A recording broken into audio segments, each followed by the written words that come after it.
Hi guys! Good morning, good afternoon everyone. Ayan. Magluluto po tayo ng pangsahog natin sa gawin nating lumpia. Ayan, nakapag-isa na ako ng karne. So, tinalo ko na siya. Ito po guys ay celery. Itong green na to, celery yan. Tapos carrots. At saka singkamas. Alam niyo po ba yung singkamas? Iwan ko kung anong tawag niyo sa English yung singkamas. Ayan. Kaysa po masisira yung singkamas. Pero sabi po nila, tsaka sabi ng aking hipag, sabi niya, masarap daw ang singkamas na gawing lumpia. Ayan. Diba guys? So, yummy yummy yan. Ilang lumpia kaya magagawa natin dyan. Dalawang branch lang yan ng dalawang branch lang yan ng celery. Tapos dalawang carrots at saka dalawang singkamas. So, marami na siya guys. Ayan.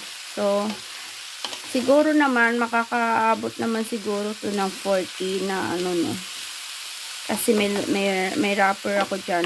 40 pieces yung kanyang laman.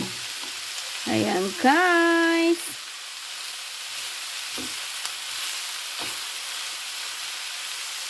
Gisa lang natin ng konti to. Hindi masyadong kailangan medyo hilaw-hilaw kasi lulutuin din natin to sa diba pag naiprito na natin. Ayan. Yummy yummy talaga to. Gusto ko sana siyang balutin pero mamaya ko na siya balutin. Para yung wrapper hindi siya titigas maghapon. Diba guys?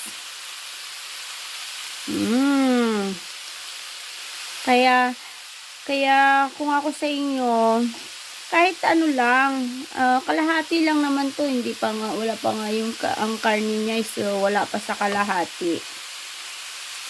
Wala pa sa kalahating kilo. Ayan. Dalawang carrots lang yan guys na hindi naman ganun kalaki. Ayan guys. Follow for more. Thank you for watching. Bye-bye.